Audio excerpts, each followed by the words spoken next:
పోయిన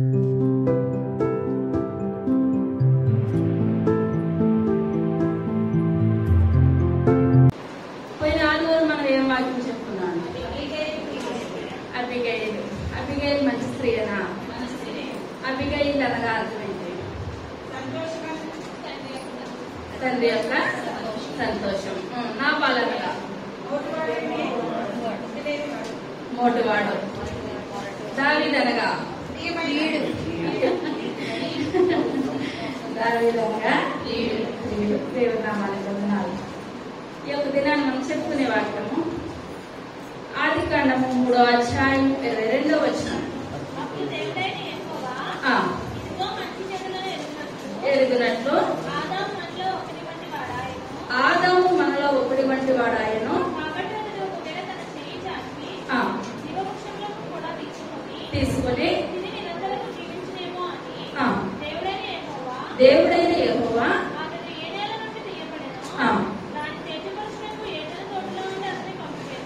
పంపివేశాం. చిన్న ప్రార్థన చేస్తున్నాం.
శ్రేష్టమైన నామాన్ని బట్టి ప్రభావ లెక్కలేని వందనాలు స్తోత్రాలు చెల్లించుకుంటున్నాను.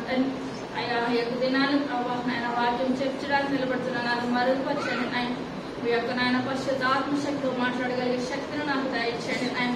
అయ్యా మా యొక్క సంఘం ఆయన వాక్యం వినట్లు ఎంతో శ్రద్ధ వహిస్తున్నారు ఆయన.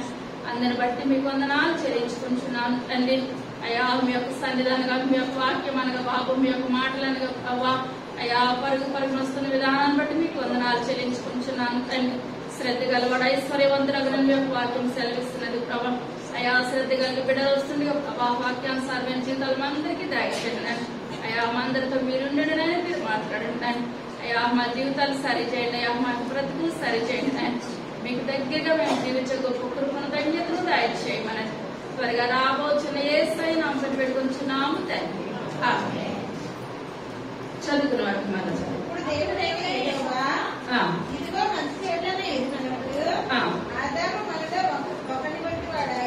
ఒకని వంటి వాడాయను కాబట్టి అతని ఒకవేళ తన చెయ్యి చాచి జీవవృక్ష ఫలములను కూడా తీసుకొని తిని నిరంతరము జీవించునేమో అని దేవుడైన యెహోవా అతడు ఏ నేల నుండి తీయబడినో దాన్ని సేద్యపరచుటకు ఏదైనా తోటలో నుండి అతని పంపివేసెను. చాలా ఇక్కడ మనం చూసుకున్నట్లయితే దేవాదేవుడు సృష్టి అంతా చేసిన తర్వాత ఎవరిని చేశాడంటే ఆదామును చేస్తాడు. చాలాసార్లు చెప్పుకునే వాక్యం. ఆదాము ప్రక్క టెంపుల నుంచి ఒక ఎముకని తీసి అవ్వను తయారు చేస్తాడు. అవ్వను తయారు చేసి వాళ్ళని ఎక్కడ పెట్టాడండి?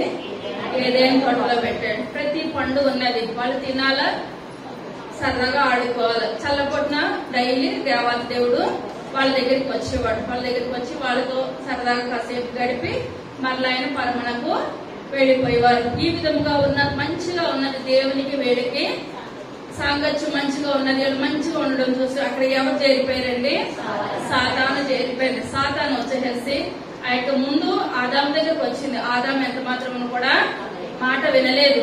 ఎప్పుడైతే మాట వినలేదో ఆదాము అవ్వ దగ్గర లేని సమయం చూసి ఎవరి దగ్గరికి వచ్చిందండి? అవ్వ దగ్గరికి వచ్చేసింది. ఎందువల్లంటే స్త్రీ బలహీన ఘట్టం అనమాట. ఎందువల్లంటే పట్టుకుని పడిపోతారు అనమాట. ఇక్కడ పురుషుని పడేయలేకపోయింది, సాతాను ఎవరిని పడేస్తుందండి? స్త్రీని పడేసేసింది. ఇప్పుడు స్త్రీతో ఎదురు వచ్చాంటే మీరు యొక్క పండ్లను తిన్నారంటే మీకు మంచి తెలివితేటలు వచ్చేస్తాయి, మీకు మంచి తెలివితేటలు వస్తాయి కనుక దేవుడు మిమ్మల్ని ఈ తినొద్దని చెప్పాడు. తినంటే మిమ్మల్ని దేవుడిని మించిపోతారని అని దేవుడు ఇష్టపడలేదని చెప్పినప్పుడు ఆ అవ్వకి ఏం కలిగిందండి? ఆశ కలిగింది. కానీ ఆ యొక్క తోటలో ఏ పండు ఉంది? జీవవృక్షం పండు ఉంది, తెలివినిచ్చి పండు ఉంది. కానీ అది తినొచ్చు కదండి. అది తినకుండా ఇప్పుడు దేని కొరకు ప్రయాసపడ్డారు? తినొద్దన్న పండు కొరకే ప్రయాసపడ్డారు. కానీ వీళ్ళిద్దరూ కలిసి ఆ జీవవృక్షం పండు తిన్నారంటే ఇప్పుడు వాళ్ళకి నిత్యము కూడా ఇంకా ఆయుష్తోనే ఉంటారు. మరణం ఎంత మాత్రం కూడా వాళ్ళకి లేదు. తరతరాలు తరతరాలు తరతరాలు మంచిగా తింటారు, ఆడుకుంటారు, తింటారు, ఆడుకుంటారు. అంతకు మించి వాళ్ళలో కష్టం గాని ఏది కూడా తెలియదు అనమాట. అటువంటి స్థితిని విడిచిపెట్టేసేసి ఇప్పుడు సాతాను చెప్పిన మాటలకి ఇప్పుడు ఏ పండు తినేశారు? ఏదైతే తినొద్దన్నారో అదే పండు తిన్నారు. అప్పుడు దేవుడు అనుకున్నాడు, అమ్మో వీళ్ళు ఈ పండు తిన్నారు కానీ జీవవృక్షం పండు తిన్నట్లయితే నిరంతరము జీవించేసను. వీళ్ళకి ఇప్పుడు మంచేదో చెడేదో ఇప్పుడు వరకు దేవుడు ఏది చెప్తే అది విన్నారు. ఇప్పుడు మన పిల్లలు ఒక 5th క్లాస్ వరకు కూడా ఏం చేస్తారో తల్లిదండ్రులు ఏది చెప్తే అది వింటారు. తర్వాత ముందు హై స్కూల్ అడుగు పెట్టినవ్వండి, మనం ఏదొద్దంటే అదే చేస్తారు. ఎందువల్లంటే ఆదాముకు అవ్వమ్మ కాడి నుంచి కూడా వస్తున్నది అనమాట. మనం వద్దన్నది వాళ్ళు చేస్తారు, మనం ఏదొద్దంటే అది చేస్తా ఉంటారు. ఇక్కడ కూడా దేవుడు అనుకున్నాడు ఇంకేంటి ఈ యొక్క ఏదేని తోటలో ఉంచినట్లయితే ఇంకా తెలివితేటలు వచ్చేస్తాయి, అన్ని వచ్చేస్తాయి, ఇంక మనకి ఎంత మాత్రం కూడా వద్దు అని అనుకుని ఆ యొక్క ఏదేని తోటలో నుంచి వాళ్ళిద్దరిని పంపివేసేసి తర్వాత దేవుడు ఏం చేస్తాడండి?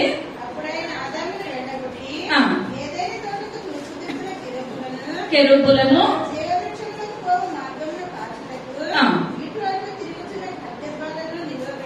చాలండి. ఇప్పుడు మనలో వాళ్ళకి ఎక్కడ ప్రవేశం లేదు, ఏదైనా తోటకి ఎంత మాత్రం కూడా ప్రవేశం లేకుండా అక్కడ ఏం పెట్టాడండి దేవుడు? కెరూబులను, ఖడ్గజ్వాలలు. ఇంకా అందులో ప్రవేశించడానికి ఎవరికి కూడా ఎవరి తరం కూడా కాదు. కాలేని స్థితిలో ఇప్పుడు వాళ్ళు ఎక్కడి నుంచి బయటకు వచ్చేసారండి? ఏదేని తోటలో నుంచి బయటకు వచ్చేసారు. 4వ అధ్యాయం మొట్టమొదటి వచనం.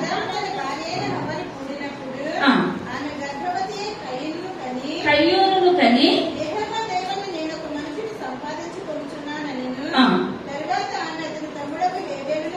కనెను గొర్రెల కాపరి. చాలండి. ఇప్పుడు వీళ్ళిద్దరు ఎక్కడికి వచ్చేస్తారు? బయటకు వచ్చేసేసారు. బయటకు వచ్చేసిన తర్వాత ఇప్పుడు వాళ్ళిద్దరు భార్యాభర్తలుగా జీవించిన తర్వాత ఇప్పుడు వాళ్ళకి పిల్లలు కలిగారు. ఎంతమంది కలిగారండి?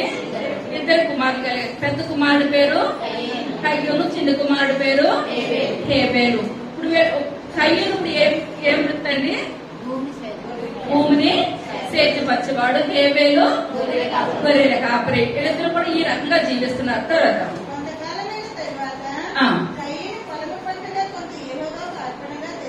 తెచ్చను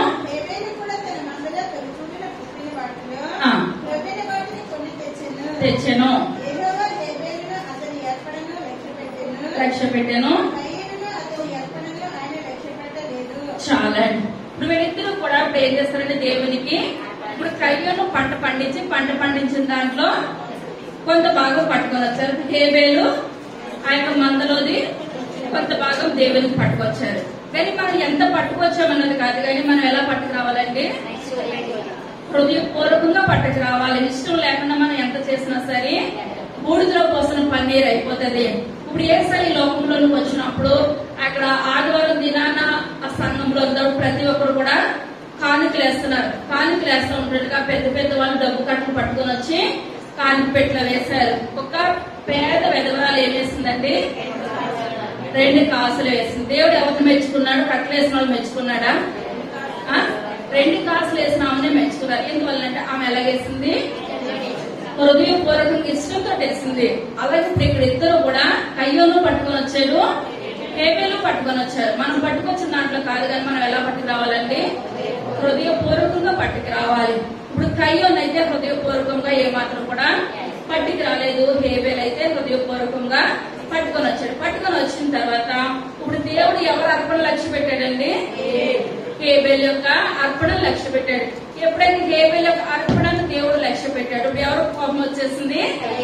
కయ్యూను కోపం. అక్కడ కోపం రాకూడదు. నా తమ్ముడు ఏ రకంగా తగ్గించుకొని దేవుడు పట్టుకొచ్చినప్పుడు దేవుడికి ఇష్టపడ్డాడో నేను కూడా ఆ రకంగా మరొకసారి ఆ రకంగా దేవుడికి ఇష్టంగా నేను ఏం చేస్తాను? జీవిస్తాను అనుకోవాలి. కానీ కక్షలకి దేనికి కూడా అక్కడ ఏమాత్రం కూడా చోటు ఇవ్వకూడదు. కానీ ఇప్పుడు కయ్యూను ఏం చేస్తున్నాడండి? కోపం. నేను తెచ్చిన దేవుడు ఇష్టపడకపోతామేంటి? నా యొక్క తమ్ముడు తెచ్చిన దేవుడు ఇష్టపడతామేంటి? తర్వాత కోపం వచ్చి యెహోవా కయ్యూనుతో నీకు కోపమేలా?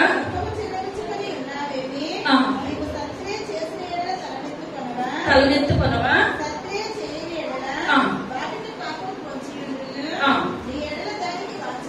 వాంఛ కలుగును.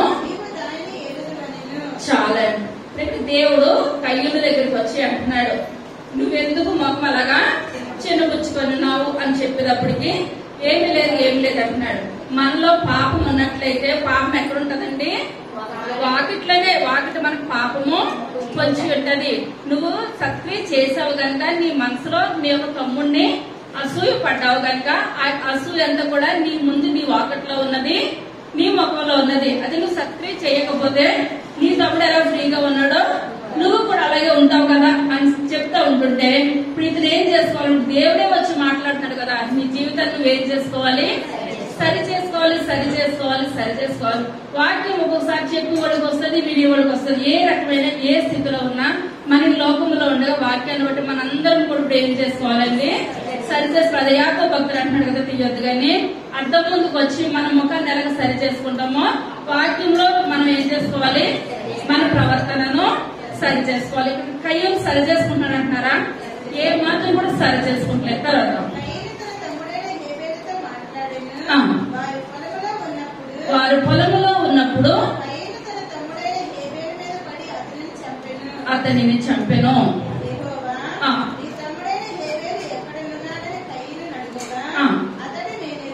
నేను ఎరిగను. చాలండి. ఇప్పుడు కోపం దేవుడే వచ్చినప్పుడు నువ్వు కోపం తగ్గించుకోవాలంటారా? తగ్గించుకోవాలి. కానీ ఇతరులో కోపం ఇప్పుడు ఏ మాత్రం కూడా చల్లారట్లేదు. నేను తెచ్చిన అర్పణ దేవుడు ఇష్టపడకపోవడం ఏంటి? నా తమ్ముడు తెచ్చిన అర్పణ ఇష్టపడటం ఏంటి? ఇదే పట్టుకున్నాడు. కానీ నేను ఆ స్థితిలో నేను దేవుని సన్నిధానానికి వస్తాను, దేవుడు నాకు మరొక అవకాశం ఇవ్వాలి అన్న స్థితి ఎంత మాత్రం కూడా ఎవరిలో లేదండి? కయ్యూనులో లేదు. చివరికి అనుకున్నాడు, నా తమ్ముడినే నేను చంపేస్తే ఇప్పుడు అక్కడ ఎవరున్నారని ఇతను ఒక్కడే ఉన్నాడు. ఇప్పుడు నా అర్పణ దేవుడికి ఎలాగ కూడా అంగీకరిస్తాడు. చంపేసి ఆ ప్రేమను పొందుకోవాలనుకుంటున్నాడు. కానీ తనన్న పాపాన్ని కడుక్కొని ప్రేమను పొందుకోవాలని ఎంత మాత్రం కూడా అనుకోవట్లేదు. చివరికి అనుకున్నాడు, ఇప్పుడు మేము ఇద్దరం ఉన్నాం కనుక దేవుడు నా తమ్ముడిని ఇష్టపడుతున్నాడు, నన్ను ఇష్టపడతలేదు. కానీ నేను ఒక్కడే ఉన్నట్లయితే వేరే ఆప్షన్ అంటే ఏది లేదు కదా. ఇప్పుడు దేవుడు నన్నే ఇష్టపడతాడు అని ఒక నిర్ణయం తీసుకుని తన తమ్ముడిని చంపేసేస్తాడు. తమ్ముడిని చంపినప్పుడు దేవుడు ఊరుకుంటాడంటారా? దేవుడు తెలవదనుకుంటున్నాడు. ఇప్పుడు ఇతను మరలా దేవుడు వచ్చి కయ్యూను దగ్గరకు వచ్చి, కయ్యూను నీ తమ్ముడు ఎక్కడున్నాడు అని అడుగుతుంటే అప్పుడైనా సరే అతను ఏం చేయాలండి? పశ్చాత్తాపం పడి, అయ్యా నా కోపం తట్టుకోలేక మీరు నా దగ్గరకు వచ్చి చెప్పినా నాలో కోపం ఎంత మాత్రం కూడా నేను అణుచుకోలేని స్థితిలో నేనున్నాను. నా తమ్ముడిని నేను ఏం చేస్తాను? చంపేశాను, నన్ను క్షమించండి అని అనాలి. కానీ దేవునితో అంటున్నాడు, నా తమ్ముడు ఎక్కడున్నాడో నాకు ఏం తెలుస్తుందని నా తమ్మునికి కావాలవాడినా నేను ఏమన్నా కాపలా కాస్తున్నానా అని దేవుని మీదే తిరగబడతాడు అనమాట. తర్వాత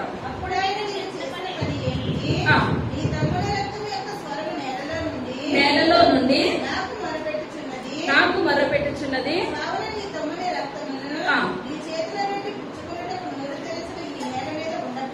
ఉండకుండా శపించబడిన వాడకు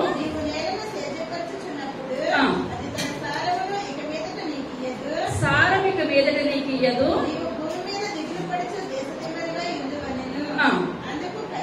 అందుకు కయ్యూను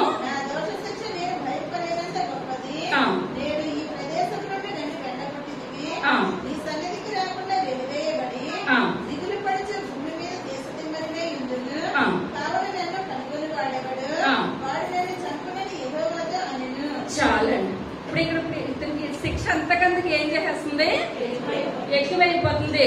ఇప్పుడు ఇక్కడ చూసుకున్నట్లయితే ఇతను శిక్ష ఇప్పుడు ఎక్కడికి వెళ్ళిపోయిందండి, దేవుడే వచ్చేసాడు. నీ తమ్ముడిని చంపవు గనక ఇక్కడి నుంచి నువ్వు ఇతని వృత్తి ఏంటి, భూమిని సేద్యపరుస్తున్నాడు, వ్యవసాయం చేస్తున్నాడు. నువ్వు ఎంత వ్యవసాయం చేసినా సరే నీ వ్యవసాయం ఏమవ్వదు, ఏమాత్రం కూడా పంట పండదు. కొంతమంది చాలా మంది పంటలు పండించే వ్యవసాయదారులకు అప్పటి వరకు మంచిగా ఉండదు, ఇంకా 2-3 రోజుల పంట చేతికి వస్తుంది అనగా ఆ రాకుండా టైంలో వర్షం వచ్చేయడం కానీ ఏదో రకరకాలుగా ఏమవుతుందండి, పాడైపోతుంది, పంట పాడైపోతుంది. వాళ్ళ జీవితానికి ఏం చేయాలో కూడా అర్థం కాలేని పరిస్థితి. వాతావరణం ఆ విధంగా వచ్చేస్తుంది. వాతావరణం ఆ విధంగా వచ్చింది అనుకోండి, ఏమో మనం అయితే చెప్పలేము. కానీ ఇక్కడ దేవుడే శపిస్తున్నాడు అనమాట. ఇప్పుడు దేవుని ద్వారా మనం దీవెనలు పొందాలా, శాపాలు పొందాలా? దీవెనలు పొందాలి. ఇప్పుడు దేవుడే అంటున్నాడు ఏమని, నువ్వు ఎంత సేద్యపరిచినా సరే నీ పంట ఏమాత్రం కూడా చేతికి రాదు, నువ్వు దేశ దిమ్మరమైపోతావు, నువ్వు ఎందుకు కూడా పనికిరావు అని చెప్పినప్పుడు కూడా ఇప్పుడు దేవుడే దగ్గరగా ఉండి మాట్లాడుతున్నాడు కనుక యేసయ్య పాదాలు పట్టుకొని, అయ్యా నన్ను క్షమించండి అయ్యా, నా మీద ఒకదాని ఒకటి శాపాలు నేను భరించలేనంత స్థితిలోకి నాకు శాపాలు వచ్చేస్తున్నాయి, నా ప్రవర్తన సరి చేసుకుంటాను, నన్ను సరిచేయండి అయ్యా, నన్ను సరిచేయండి అయ్యా. సరిచేయమన్న ఏ మాత్రం కూడా ఎవరిలో లేదండి, కయ్యంలో ఎంత మాత్రం కూడా మాట రావట్లేదు. తర్వాత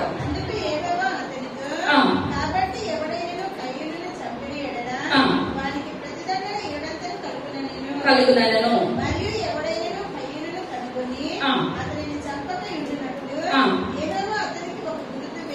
గుర్తు వేసాను. చాలండి. ఇప్పుడు కయ్యం ఇప్పుడు ఏంటంటే కుళ్ళు ఇదైపోవాలి తప్పించి ఇప్పుడు నేను ఇంకా బాగా భరించలేకపోతున్నాను అని ఇప్పుడు ఎవరైనా అతను చంపకూడదు, అర్థమవుతుందా? అతనంతటి అతనే చనిపోవాలి. ఎవరైనా ఇప్పుడు కయ్యూను చంపితే ఇప్పుడు ఈ పాప శిక్ష ఎవరి మీదకి వచ్చేస్తుంది, చంపిన వాళ్ళ మీదకి వచ్చేస్తుంది కనుక కయ్యూను మీద దేవుడు ఒక గుర్తు వేస్తాడు అనమాట, ఒక ముద్రను గుర్తేస్తాడు.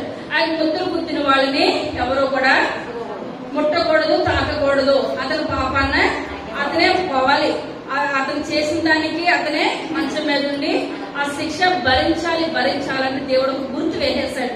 ఆ గుర్తు వేసినప్పుడు కూడా ఇప్పుడు ఇతను అంటున్నాడు, యేసయ్యా నన్ను క్షమించు, నాలో నీకు ముద్రను తీసివేయండి ప్రభా, ముద్రను తీసివేయండి అని మాట్లాడతలేదండి. ఇతను ఇప్పుడు ఏం చేస్తాడంటే ఒక్కొక్కసారి మన హృదయము అంతకంతకి కఠినమైపోద్ది, మొండిదేరిపోద్ది అనమాట. అందుకనే చంటి పిల్లల్ని కళ్ళతో బయట చెప్పాలి, ఎక్కువగా కొట్టకూడదు అంటారు. కొట్టి కొద్ది వాళ్ళు ఏమైపోతారు, మా అమ్మ ఏం చేస్తుంది, 2 కొడతాయి, గట్టిగా అయితే 4 వేస్తుంది అంతే తప్పించి భయం అన్నది ఎంత మాత్రం కూడా ఉండదన్నమాట. వాళ్ళు కొడితే కొట్టుకొని ఒళ్ళిచ్చేసిన వాళ్ళు మనం ఏమాత్రం కూడా భయం చెప్పడానికి ఎంత మాత్రం లేదు. భయపడే వాళ్ళకైతే మనం భయం చెప్పొచ్చు, కానీ కొట్టుకుంటే కొట్టుకు అంటే వాళ్ళని కొట్టినా ఒకటే, గోడని కొట్టినా ఒకటే, ఆ రకంగా అయిపోతుంది. ఇక్కడ కూడా దేవుడు ఎంత మాట్లాడినా సరే కయ్యూన్లోనూ మంచి మనస్సాక్షి అన్నది కానీ పశ్చాత్తాపం అన్నది కానీ ఎంత మాత్రం కూడా కలగట్లేదు అనమాట. కలగట్లేని స్థితిలో ఇప్పుడు 800 శిక్ష అండి కయ్యూనికి, 700 శిక్ష వచ్చేస్తుంది. 700 శిక్ష వచ్చిన శిక్ష అనుభవించడానికన్నా సిద్ధపడుతున్నాడు కానీ పశ్చాత్తాపం అన్నది ఎంత మాత్రం కూడా ఇతనిలో కలగట్లేదు. కలగట్లేని స్థితిలో ఎక్కడి నుంచి వెళ్ళిపోయాడు ఇప్పుడు ఇతను, దేవుని సన్నిధిలో నుంచి వెళ్ళిపోయి చదువు మాట మళ్ళీ చదువుకుందాం.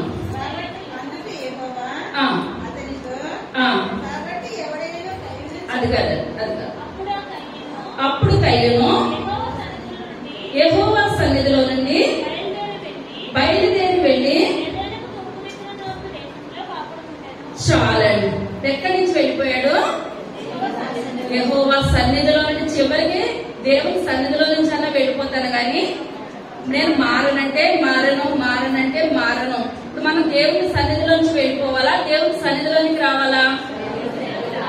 దేవుని సన్నిధిలోనికి రావాలి. అది ఆదికాండము 24వ అధ్యాయము 31వ వచనం. లాబాను యెహోవా వలన ఆశీర్వదించబడిన వాడా, లోపలికి రమ్ము, నీవు బయట నిలవనేలా. చాలండి. ఇప్పుడు ఎవరెవరితో మాట్లాడుతున్నాడు, లాబాను ఎలియాజరుతో మాట్లాడుతున్నాడు అనమాట. ఏమని, ఇప్పుడు ఎలియాజరు ఎందుకు వచ్చాడు, రెబ్కా విషయంలో సంబంధం మాట్లాడడానికి వచ్చాడు. మాట్లాడడానికి వచ్చినప్పుడు బయట నిల్చున్నారనమాట. బయట నిల్చుంటుండగా ఇప్పుడు అంటున్నాడు తన చెల్లెలికి ఇటువంటి మంచి సంబంధం దేవుడు ఏర్పాటు చేశాడు. కానీ బెతుయేలు అంటున్నాడు దేవుడి వలన కలిగిన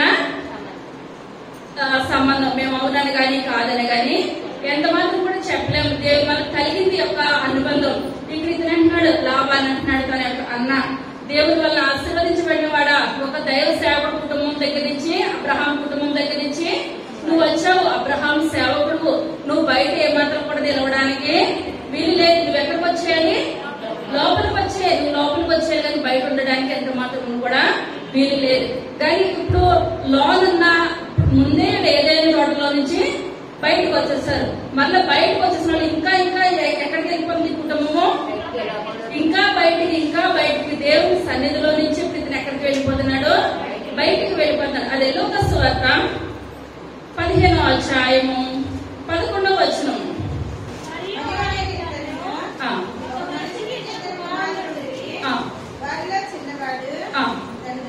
తండ్రి తండ్రిని అడగగా కొన్ని దినములైన తరువాత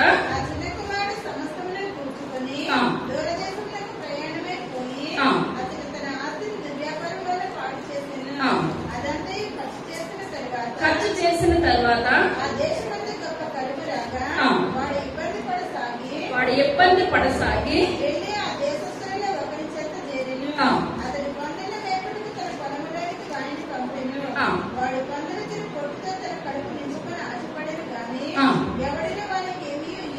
ఇయ్యలేదు.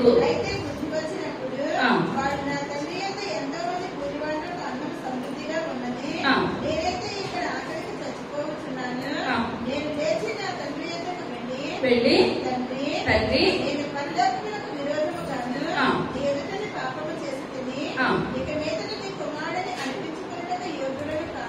చాలండి. ఇక్కడ మనం చూస్తున్నట్లయితే తప్పని కుమారుడు కథ చాలా సార్లు మనం చెప్పుకున్నాం. ఇక్కడ ఒక తండ్రికి ఎంతమంది కుమారులు అండి? ఇద్దరు కుమారులు అయితే ఇప్పుడు అందులో చిన్న కుమారుడు స్నేహాలు ఎక్కువైపు ఏమన్నాడు తండ్రి దగ్గరికి వచ్చి, తండ్రి నా ఆస్తి ఎంత ఉన్నదో సంపాదించాడు అంటారా? తండ్రి సంపాదించాడా? తండ్రి సంపాదించాడు. అయినప్పటికీ నా యొక్క ఆస్తి నాకు ఇచ్చేస్తే ఎంత తండ్రి నచ్చ చెప్పినా ఏమాత్రం కూడా వినిపించుకోలేదు. ఎందువల్లంటే నాశనానికి ముందు గర్వం నడిచేది. మళ్ళీ ఎప్పుడైతే గర్వం వచ్చిందో ఆ గర్వం పతనానికి కారణం అనమాట. ఇక్కడ చిన్న కుమారుడు ఆస్తి అంతా పట్టుకుని దూర దేశాలకు వెళ్ళిపోయాడు. ఆస్తి ఉన్నంతసేపు కూడా ఫ్రెండ్స్ ఏమాత్రం కూడా విడవలేదు. విడవకపోతే అంతకంతకంతగా తన దగ్గర ఉన్న డబ్బు అంతా కూడా ఖర్చు అయిపోతుంది. ఎప్పుడైతే ఖర్చు అయిపోతుందో ఒక్కొక్క ఫ్రెండ్ కూడా ఎవరి కాళ్ళకి వెళ్ళిపోయారు. చివరికి ఒక్కరు కూడా మిగలలేని స్థితిలో ఇప్పుడు ఎక్కడికి వచ్చాడండి? పందులు పట్టు తినడానికి అని ఆయన పందులు వ్యాపారం దగ్గరికి వచ్చి నేను పందుల్ని మేపుతాను, నాకు కొంచెం ఆహారం పెడతావా అని చెప్పినప్పుడు అతను సరే అని చెప్పాడు. ఈలోగా ఆహారం ఆలస్యం అయినప్పటికీ ఇప్పుడు ఇతను అనుకుంటున్నాడు పందులు పట్టు తినడానికి కూడా సిద్ధపడిపోతున్నాడు. ఆయన సిద్ధపడిపోతున్న సమయంలో ఏం గుర్తుకొచ్చిందండి? ఇప్పుడు ఇతనికి తండ్రి గుర్తుకొచ్చాడు. అయ్యో నా తండ్రి దగ్గర అనేకమైన పనివారు ఉన్నారు, అనేకమైన ఆస్తి ఉన్నది. నా తండ్రి అయితే పనివారిని కూడా చాలా మంచిగా చూశాడు. ఇక్కడ నేను చాలా యాతన పడుతున్నాను. ఇప్పుడు నేను కుమారుని అనిపించుకోకుండా ఏమని అనిపించుకుంటాను? పనివాడిగా నాకు ఈ పనే నా తండ్రి దగ్గర చేస్తే ఆ పనివాడిని పెట్టిన భోజనం నాకు పెడితే సరిపోద్దని అనుకొని అతనిలో పశ్చాత్తాపడి ఎక్కడికి వచ్చాడండి? తండ్రి దగ్గరికి వచ్చాడు.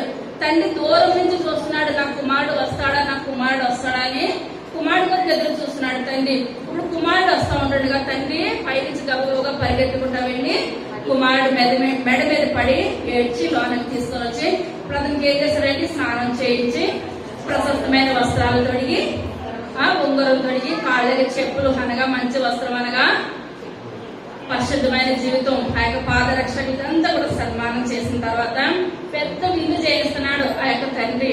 ఏం వల్లంటే తప్పిపోయిన కుమారుడు తిరిగి వచ్చాడు. మళ్ళా తిరిగి వచ్చిన గొప్ప విందు చేస్తున్నాడు. ఇలా ఇప్పుడు ఎవరు వచ్చారండి అక్కడికి?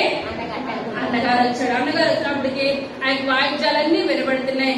ఇదేంటి నేను ఉదయం పనికి వెళ్ళినప్పుడు మా ఇంట్లో ఎటువంటి ఫంక్షన్ లేదే, ఇప్పుడేంటి ఈ విధంగా జరుగుతుందని అనుకుంటుంటే అందులో ఒక పనివాడిని పిలిచి అంటున్నాడు, అసలు ఏం జరుగుతుంది మా ఇంట్లో, ఏం జరుగుతుందంటే నీ తమ్ముడు మరలా తిరిగి వచ్చాడని చెప్పినప్పుడు గలపితల్లోకి ఏం కలిగింది, కోపం వచ్చేసింది. అయ్యో తన ఆస్తంలో పట్టుకొని వెళ్ళిపోయాడు కదా, ఇప్పుడు మరలా వచ్చాడంటే మరలా నా ఆస్తిలో నా తండ్రి ఏం చేస్తాడు, సగం భాగము ఇచ్చేస్తాడని అనుకుని బయటే నించుండిపోయాడు. బయట నించుని స్థితిలో తండ్రి కబురెట్టారు, నీ పెద్ద కుమారుడు వచ్చాడు, ఎక్కడి నుంచి ఉండిపోయాడు, బయట నించుండిపోయాడు అని చెప్పినప్పుడు తండ్రి పిలుస్తున్నాడు, అమ్మ నువ్వు కూడా రావాలి అని చెప్పినప్పుడు కుమారుడు అంటున్నాడు, ఏమని, నాకు ఏనాడైనా ఫ్రెండ్స్ తో పార్టీ చేసుకోవడానికి ఒక మేక పిల్లని కానీ గొర్రె పిల్లని కానీ ఏమైనా ఇచ్చావా, ఎంత ఆస్తి అంతా పాడు చేసి వచ్చినాడు, గ్రూప్ నువ్వేం చేస్తున్నావు, ఎంత విని చేస్తున్నావు అని చెప్పినప్పుడు ఏంటి తండ్రి అంటున్నాడు, నువ్వెప్పుడు నాతోటే ఉన్నావు కదా, నా ఆస్తి అంతా కూడా నీ తప్పు చేసింది ఏమన్నది, నీ తమ్ముడు ఎలాగొచ్చాడు, తప్పిపోయి తిరిగి వచ్చాడు. ఇప్పుడు తప్పిపోయి తిరిగి వచ్చినాడు, పశ్చాత్తాపం పడి ఎక్కడ ఉన్నాడని, బయట ఉన్నాడా లోన్ ఉన్నాడా, మనకి పాయింట్ కావాలి, బయట ఉన్నాడా లోన్ ఉన్నాడా, సరాసరి లోనికి వెళ్ళిపోయాడు, తండ్రి దగ్గరికి వెళ్ళిపోయాడు, తండ్రి దగ్గర కూర్చొని ఉన్నాడు. ఇప్పుడు ఏమి చేయలేదన్నా పెద్ద కుమారుడు ఇప్పుడు ఎక్కడున్నాడు, లోనికి రాగలిగాడా, బయటే నిలిచినాడు, రమ్మన్నా నేను లోనకి రాను. ఇప్పుడు మనం లోపల నించుండే స్థితిలో ఉన్నామా, బయట నించుండే స్థితిలో ఉన్నామా, మన జీవితాలు ఏ రకంగా ఉన్నాయి, దేవుడు కలిగినంత నుండి తట్టుచున్నాను అంటున్నాడు, దేవుడికి మనము స్థానం ఇచ్చే స్థితిలో ఉన్నామా, దేవుడికి మనం స్థానము ఇవ్వలేని స్థితిలో ఉన్నామా, మనకు మనం ఏం చేసుకోవాలండి, జ్ఞాపకం చేసుకోవడం. లాభాన్ని ఏమంటున్నాడు, లోపలికి రా, దేవుళ్ళు ఆశీర్వదించబడినావు, నువ్వు లోనికి వచ్చే, బయట నిల్చోవడానికి ఏమాత్రం కూడా వీలు లేదు. ఇప్పుడు తండ్రి పిలుస్తున్నాడు పెద్ద కుమారుడిని, నీ యొక్క తమ్ముడు తప్పిపోయి తిరిగి వచ్చేసాడు, నీ తమ్ముడే ఇన్ని పాపాలు చేసినాడే, అన్ని కడగబడి స్నానం చేయించేసాం, పరిశుభ్రమైన వస్త్రాలు ఏం చేస్తాం, అన్ని అయిపోయి బయట లోనికి వచ్చేసాడు. మరి నువ్వు ఎందుకు బయట నించున్నావు, అర్థమవుతుందంటారా, నువ్వు ఎందుకు బయట నించావు అని మాట్లాడుతున్నాడు. ఇప్పుడు కయ్యను ఇప్పుడు ఏం చేస్తున్నాడండి, తన తమ్ముడిని చంపేసింది తనే, దేవుడికి విరుద్ధంగా చేసింది తనే, ఎక్కడ కొట్టుకుంటుందో ఏం కలగట్లేదు, తప్పని కుమారుడు పశ్చాత్తాపం కలిగితే తండ్రి లోనికి తీసుకొని వచ్చాడా, మరి కయ్యను కూడా పశ్చాత్తాపం కలిగితే దేవుడు లోనికి తీసుకోగల బయట వదిలేస్తాడా, లోనికి తీసుకొస్తాడు కదా. మన తండ్రి ప్రేమ కలిగిన దేవుడు విడిచిపెట్టే దేవుడికి ఎంత మాత్రం కూడా ఆస్తి అంతా పాడు చేసిన కుమారుడినే తండ్రి లోనికి తీసుకున్నాడు కదా, ఇతను విడిచిపెట్టేస్తాడా కయ్యని, ఎంత మాత్రం కూడా విడిచిపెట్టాడు. కానీ ఇతను అనుకుంటున్నాడు ప్రేమని, ఇంకా నేను లోనకి రాను, రమ్మంటే రాను, నేను ఎక్కడికి వెళ్ళిపోతాను, బయటికి వెళ్ళిపోతాను, అంతకంతకు దేవునికి దూరంగా వెళ్ళిపోతాడు. మళ్ళీ అది కాదు, అది తర్వాత వచ్చింది, అది కదా 17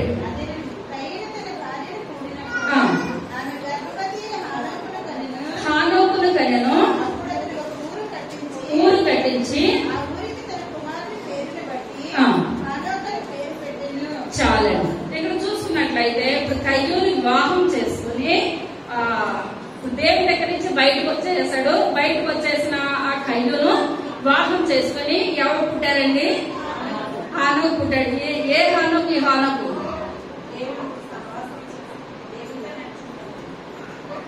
ఇంకా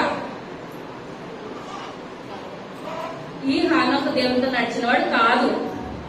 ఎందువల్ల అంటే దేవుని దూరంగా వెళ్ళిపోతున్నాడు, కానీ దేవునికి ఏమాత్రం కూడా దగ్గరగా రావట్లేదు. ఈ హానోకు వేరు, దేవునితో నడిచిన ఆ హానోకు వేరు అనమాట.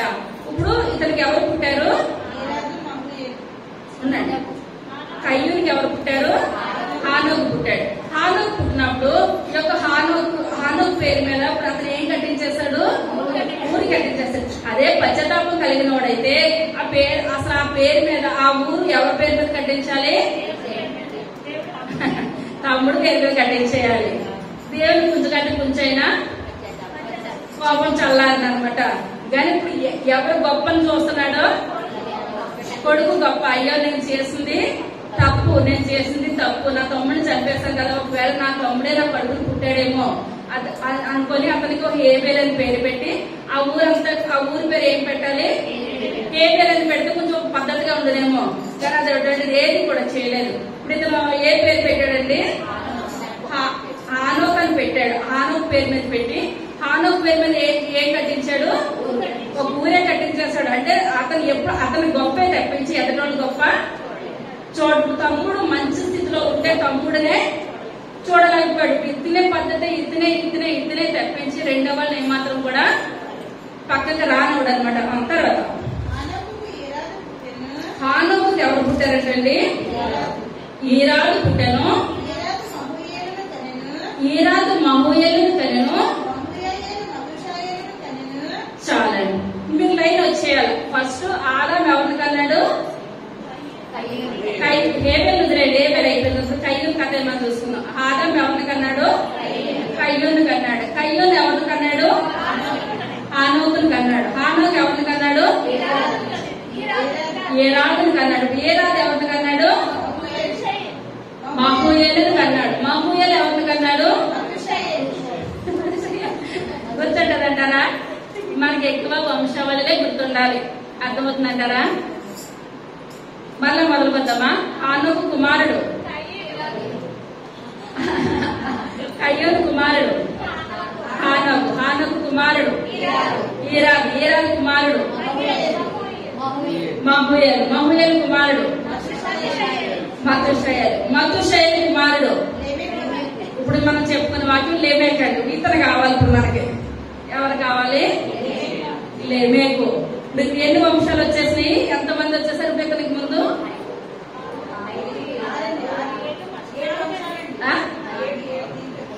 ఆదాము, కయ్యూను, హానోకు, ఏరాదు, మతుషయేలు, ఆరుగురయ్యారు. ఇప్పుడు ఏడవ అతను లేమేకు. ఇప్పుడు ఇది లేమేకు బుద్ధులను ఎవరి బుద్ధులు? ఒకటి లేమేకు బుద్ధులు, కయ్యూను బుద్ధులు ఒకటి. ఏంటండి? లేమేకు బుద్ధులు, కయ్యూను బుద్ధులు ఒకటి. మాట మాటకి చెప్పుకుంటాడు. నాకు ఎవరు పోలికొచ్చింది? నాకు మా తాత ముత్తాత అయినా కయ్యూను పోలికి వచ్చింది. కయ్యూను పోలిక చెప్పుకునేంత అవసరం ఉన్నప్పుడు మంచిగా ఏమైనా ఉందంటారా? ఏ మాత్రం కూడా లేదు. కానీ ఏ గుడ్డు పక్షులు ఆ గుడ్డికే చేరతాయి. ఇప్పుడు మంచివాడు అయితే లేమేకు మంచి బుద్ధులు వస్తాయి. ఇతను మంచివాడు కాదు కానీ ఎవరిని తీసుకుంటాడు సలహాదారుని కింద? కయ్యూను తీసుకున్నాడు. అర్థమైందంటారా?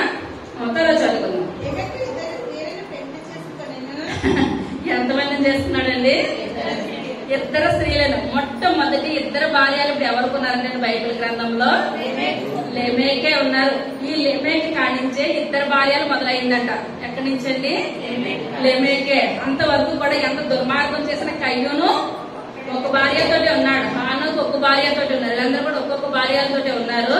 కానీ తాతకు మించిన మనవడు అయిపోయాడు అనమాట. ఎంతమంది భార్యలు?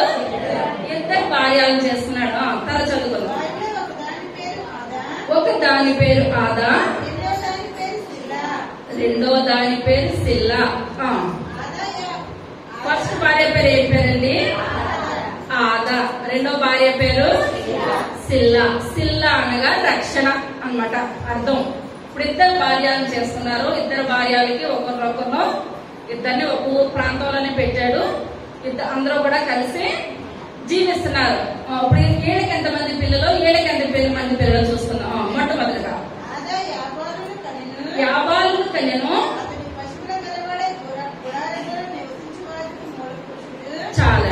ఇప్పుడు లేమేకి ఆదాంకి లేమేకి ఆదాకి ఎవరు పుట్టారు? యాబాలు పుట్టాడు. ఎవరెవరికి అర్థమవుతుందా? మొదటి భార్యకి లేమేకి ఆదాకి మొదటి భార్య అన్నమాట ఆదా. ఎవరు పుట్టారు? యాబాలు పుట్టాడు. ఇప్పుడు అతనికి ఏంటంటే వృత్తి ఏంటి? పశువులు. ఇప్పుడు తాత ముత్తాతలు ఏంటి వృత్తి ఏంటి? కయ్యూను భూమి, కయ్యూను హేబెలేమో పశువుల మంద. ఇప్పుడు ఇతనికి ఏంటంటే వృత్తి? పశువులు అనమాట. తర్వాత అతని సహోదరి పేరు ఏం పేరండి? సహోదరుని పేరు యోబాలు. అతని వృత్తి ఏంటి? సితారా వాడుక. ఇప్పుడు పెద్ద కొడుకు వృత్తి ఏంటి? పశువుల్ని కాస్తాడనమాట. రెండో కొడుకు వృత్తి ఏంటి? సితారా సానిక. ఇప్పుడు సితారా సానిక అనగా ఇప్పుడు సౌలు దావీదు. సౌలు దావీదు ఉన్నప్పుడు ఆ యొక్క సౌలుకి అటు దురాత్మ పట్టినప్పుడు దావీదు చేతిలో ఏముండేదండి? సితారా ఉండేది. ఎప్పుడైతే సితారా వాయించేవాడో దురాత్మలో నుంచి వెళ్ళిపోయేది. కానీ మంచిదే పట్టుకున్నాడు. కానీ దేవుని సన్నిధిలో ఇతను ఏం చేయాలి? వాడబడాలి. ఆ యొక్క వస్తువు దేవుని కొరకే వాడబడాలి. కానీ ఇప్పుడు ఇద్దరు కొడుకులు కూడా, ఒక కొడుకు వృత్తి ఏంటి? పశువులు. ఇంకో కొడుకు వృత్తి సితారా, సాంఘికం. రెండో భార్య దగ్గరికి వచ్చేద్దాం. తర్వాత మరియు సిల్లా తువల్కయీమును కన్యను.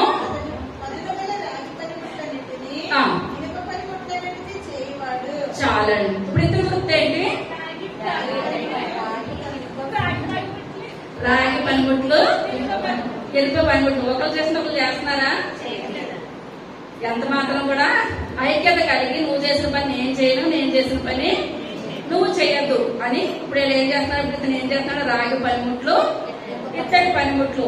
ఇదే వాడికి అనమాట. ఈ రకంగా తన కుటుంబాన్ని తను పోషించుకుంటున్నాడు. తర్వాత చాలా. ఇప్పుడు ఇతనికి మళ్ళీ తర్వాత ఎవరు పుట్టారు? చెల్లి పుట్టిందనమాట. చెల్లి గురించి అక్కడ ఏం పెద్ద రాయబడలేదు. ఇప్పుడు ముందు భార్యకి ఎంతమంది పిల్లలు? ఇద్దరు కుమారులే. రెండో భార్యకి కొడుకు కూతురు.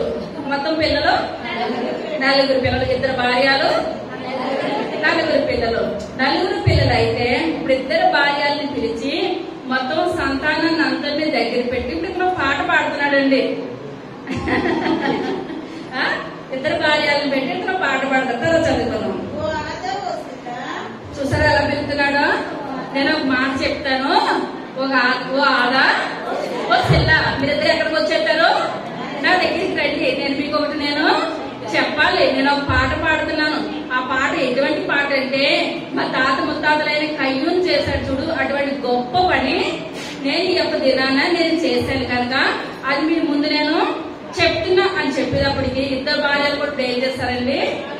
ఆలకిస్తున్నారు అనమాట. గొడవలు పెట్టుకుంటారు ఇద్దరు కూడా. ఇద్దరు బయటకు వచ్చి ఆలకిస్తున్నారు. ఆలకిస్తుంటుండగా ఇప్పుడు ఇతని పేరు ఏం పేరు? ఇద్దరు భార్యల ముద్దులు కూర్చున్నారు అనమాట. లేమేకు పాట పాడుతున్నాడు. తర్వాత ఓ ఆదాము సిల్లా నా పలుకు వినుడి, నా మాట ఆలకించుడి. చాలండి. ఇప్పుడు ఇతని గొప్ప పని ఏం చేస్తాడంటే ఇప్పుడు ఇద్దరిని పిలిచి నన్ను బాధ పెట్టాను. ఏం బాధ పెట్టాడు అన్నది ఇక్కడ రాయబడలేదు. కానీ నన్ను ఒకటి బాధ పెట్టితే చంపేస్తారా మరి? ఇప్పుడు ఇద్దరిని పిలిచి ఓ ఆదాము సిల్లా మీరిద్దరు రండి, నేను ఒక మాట చెప్తున్నాను, ఒక మాట మీరు ఆలకించడానికి వచ్చినప్పుడు వాళ్ళు ఏంటో అనుకుని తొందరగా దగ్గరికి వస్తే ఇప్పుడు అంటున్నాడు నన్ను ఒకరు గాయపరిచారు. గాయపరిచినందుకు నేను ఒక యవనస్తుని నేను ఏం చేస్తాను?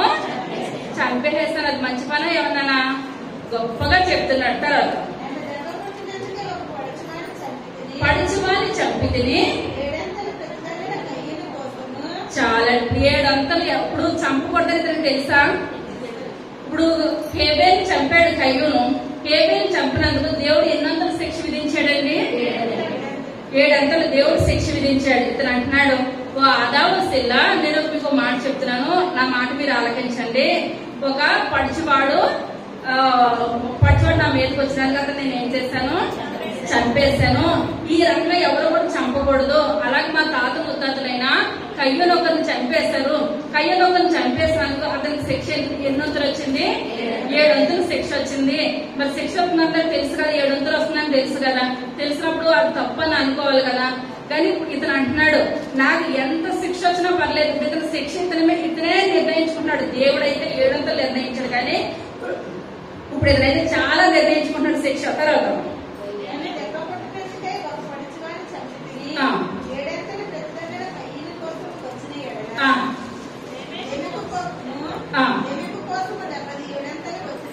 చాలా. ఇప్పుడు నాకు మీదకి ఎంత వస్తుంది? ఇతనే తీర్పు తీర్చేసుకుంటున్నాడు అనమాట. నాకు ఎంత వచ్చినా పర్వాలేదు, 77 అంతల శిక్ష వచ్చినా నాకు ఎంత మాత్రం కూడా పర్వాలేదు. కానీ ఇప్పుడు నేను ఒక అతన్ని చంపేస్తాను. మా యొక్క తాత ముత్తాతైన కయ్యూనైతే ఒక్కరినే తన తమ్ముడినే చంపేస్తాడు. 7 వంతులు వచ్చింది. అది 7 వంతులు దేవుడు నిర్ణయించాడు. ఇప్పుడు నా అంతా నేనే శిక్ష నిర్ణయించేసుకుంటున్నాను. నాకు మా తాత 700 పడ్డాడేమో, నేను 77 పడినా నాకు పర్వాలేదు, కానీ నేను అనుకున్నది నేను ఏం చేయాలి, నేను సాధించాలి. 77 శిక్ష భరించడం అంటే ఆషామాషైన పని అంటారా? ఎంత మాత్రము కూడా కానే కాదు. లెమెకు అనగా అర్థం ఏంటంటే శక్తిమంతుడు బలవంతుడు. ఏంటండి? శక్తిమంతుడు బలవంతుడు. ఈ యొక్క శక్తి బలం మనం ఎక్కడ చూపించాలి? దేవుని సన్నిధిలో చూపించాలి. కానీ ఒకరు చంపడానికి, ఒకరు హత్య చేయడానికి అయితే మన బలబలాలు ఏమాత్రం కూడా చూపించకూడదు. కానీ చూపించుకుడు ఇతను ఏమంటున్నాడండి, నాకు 77 శిక్ష వచ్చినా నాకు పర్వాలేదు, భరించేస్తాం. మనం అనుకుంటున్నాం శిక్ష భరించడానికి ఏమాత్రం కూడా అక్కడ తట్టుకోలేము. అగ్ని ఆరదు, పురుగు చావదు, పటపట మన పండ్లు కొలుగుతాయి. 1 రోజు 2 రోజులు కూడా కాదు, జీవిత కాలం కూడా బ్రతికినంత కాలం కూడా మనం అగ్నిలోనూ మలమల మండాలి. ధనవంతుడు లాజరు, ఇప్పుడు ఆ యొక్క లాజరు ఇప్పుడు ఏమంటున్నాడు, ధనవంతుడు ఏమంటున్నాడు లాజర్ని పిలిచి, అబ్రహమా నీ కృపాక్ష దగ్గర నాకు లాజర్ని ఒకసారి నా దగ్గరికి పంపించు, చిటికిని వేసినట్టు ఒక్క నీటి పొట్టు నాకు ఇస్తే చాలు. కానీ ఆ ఒక్క నీటి పొట్టు కూడా అక్కడ ఇచ్చే అవకాశం ఎంత మాత్రం కూడా లేదు. అప్పుడు అబ్రహం అంటున్నాడు, మీకు మాకును చాలా మధ్యలో అడ్డుగోడ ఉన్నది, మీరు అక్కడికి రావడానికి లేదు, మేము ఇక్కడికి రావడానికి లేదు, ఎంత మాత్రం కూడా అక్కడ లేనే లేదు.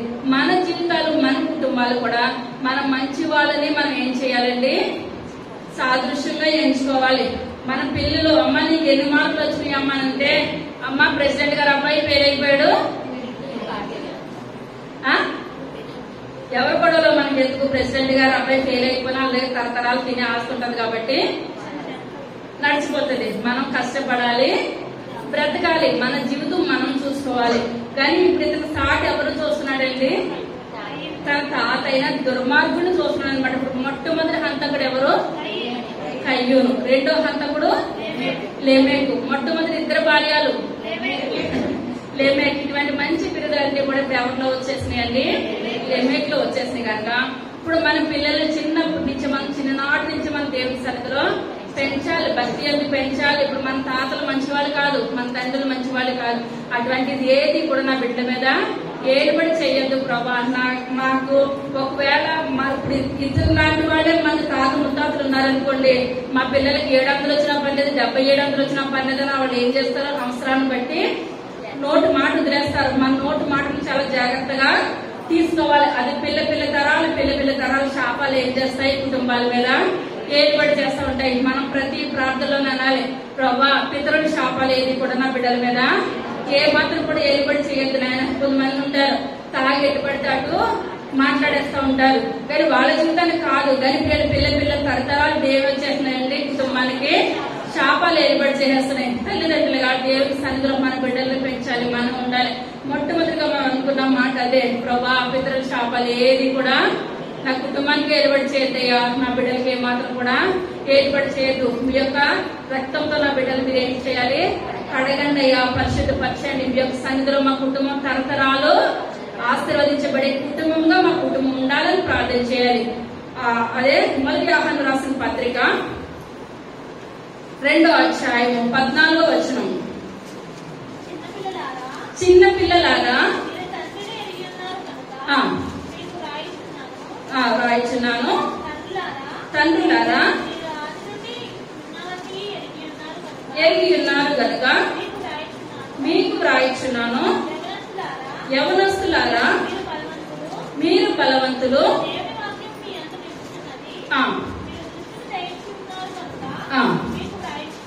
మీకు రాయిచున్నాను.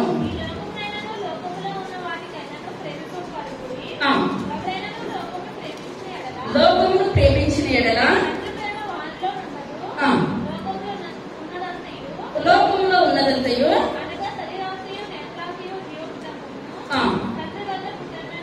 తండ్రి వల్ల పుట్టినవి కాదు, లోక సంబంధమైనవి.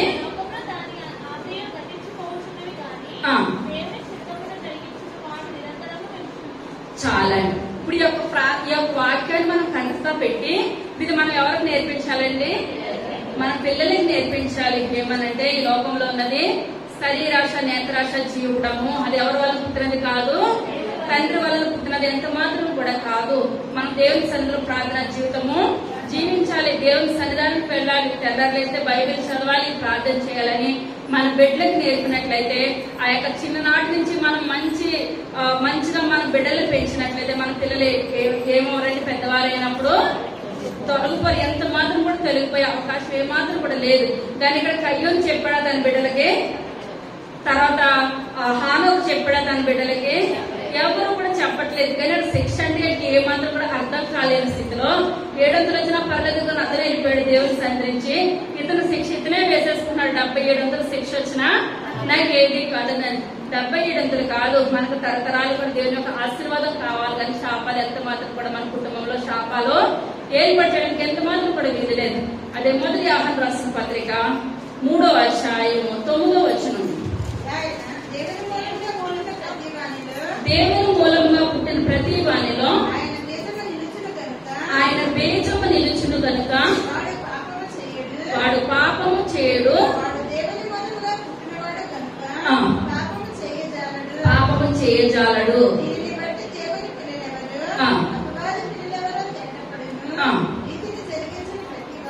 ప్రతి వాడును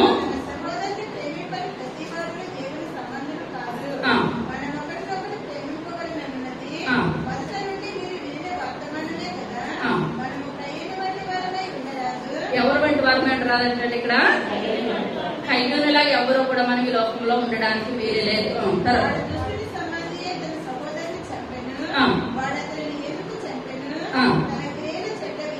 చెడ్డవియు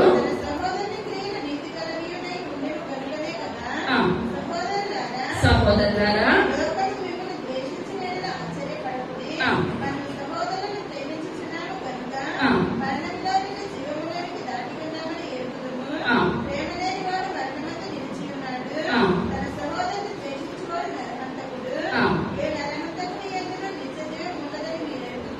చాలండి. ఇప్పుడు ఇదంతా కూడా మనం చూస్తున్నట్లయితే ఇక్కడ దేవుడు మాట్లాడినాడు ప్రేమని. కయ్యోను ఎటువంటి వాడు నరహంతకుడు, మంచి లక్షణం గాని మంచి అలవాటు గాని ఇప్పుడు అటు తప్పిపోయిన కుమారుడే అంత డబ్బులు నాశనం చేసి అంత ఇది చేసిన తండ్రి దగ్గర తండ్రి ఏమాత్రం కూడా విడిచిపెట్టలేదు, హక్కులు చేర్చుకున్నాడు. ఇతను ఒక్కసారి నేను నోరు విడిచి ప్రభా నన్ను హక్కులు చేర్చుకోండి అయ్యా, నేను చేసింది తప్పే, తెలుసో తెలియకో నేను చేశాను. ఇప్పుడు మొఖం చిన్నపుచ్చుకున్నప్పుడే దేవుడు ఎవరి దగ్గరికి వచ్చాడండి? కయ్యూను దగ్గరికి వచ్చాడు. నీ మొఖం ఎందుకు చిన్నపుచ్చుకున్నావు, నీ వాకిటి పాపం వచ్చి ఉంది అని ఇన్ని మాటలు చెప్పినప్పుడు అతను ఏం చేయాలి? తన యొక్క జీవితాన్ని సరి చేసుకోవాలి. కానీ సరి చేసిన విధానం ఎంత మాత్రం కూడా లేనే లేదు. అంతకంతకు దుర్మార్గము ఎక్కువైపోతుంది. కానీ అలాగలా రాను తరతరాలు ఎవరిని ఉదాహరణగా తీసుకుంటాడండి లేమేకు? కయ్యోన్ని. ఇప్పుడు కయ్యోను చిన్నప్పటి నుంచి బీజం, ఎటువంటి బీజం వచ్చేసింది? సాతాను బీజం అనమాట.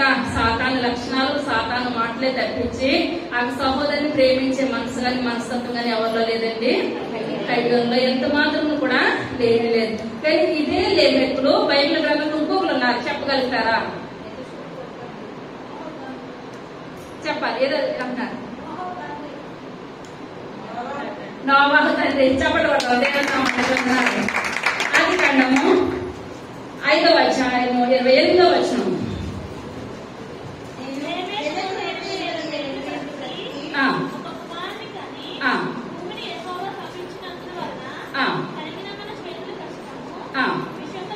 విషయములోను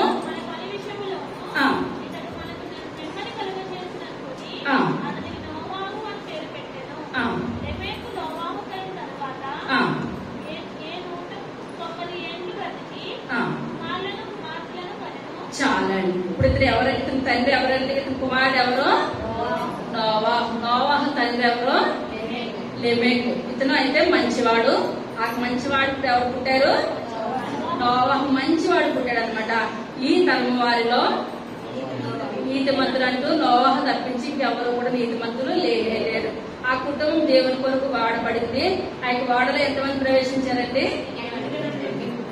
తన భార్య, భర్త, 3 కుమారులు, 3 కోడళ్ళు, 8 కూడా ప్రవేశించారు. వాళ్ళ కుటుంబం దీవించబడింది, వాళ్ళ కుటుంబము ఆశీర్వదించబడింది. ఇప్పుడు యొక్క లెమెకు అనగా ఇప్పుడు అర్థం ఏంటండి? శక్తివంతుడు, బలవంతుడు. ఇప్పుడు యొక్క లెమెకు, నోవాహు తండ్రి లెమెకు ఆ శక్తి బలం ఎవరి కొరకు చూపించాడు? దేవుని కొరకు చూపించాడు. అటువంటి మంచి కుమారుడు పుట్టాడు. కానీ ఇప్పుడు మనం చెప్పుకున్నాం కదండి వాక్యము, ఈ యొక్క లేమెకు బలము శక్తి ఎవరికి చూపించాడు? సాతాను కొరకును, ఒకరిని చంపడం కొరకును.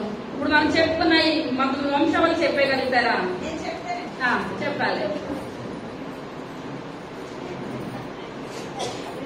ఆదాము కుమారుడు కయీను, కయీను కుమారుడేమో హానోకు, హానోకు కుమారుడు ఈరాదు, ఈరాదు కుమారుడు మహయాయేలు, మహయాయేలు కుమారుడు మతుషాయేలు, మతుషాయేలు కుమారుడు లెమెకు, లెమెకుకి 2 భార్యలు, ఒక ఆమె పేరు గోరా, ఆదా, రెండో ఆమె పేరు సెల్లాడు. ఆదాకి 2 కుమారులు యాబాలు, యూబాలు. అలాగే సెల్లాకి కూడా ఒక కుమారుడు, ఒక కుమార్తె. నయామి కుమార్తె పేరు, కుమారుడు పేరేమో తుబల్కయీను. చప్పట్లు కొడదాం.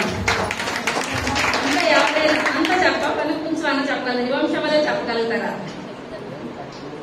తప్పులు వస్తే చెప్తాను, చెప్పాలి. ఆదాము కుమారుడు పేరు కయీను, కయ్యను, కయీను కుమారుడు పేరు హానోకు, హానోకు కుమారుడు పేరు ఈరాదు, ఈరాదు కుమారుడు పేరు మహయాయేలు, ఇంకో అతని పేరు మతుషాయేలు.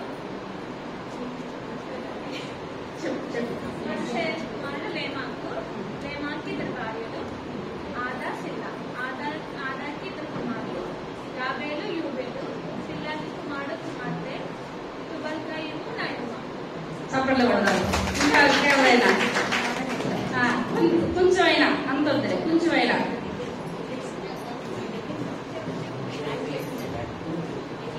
ఆదాము కుమారుడు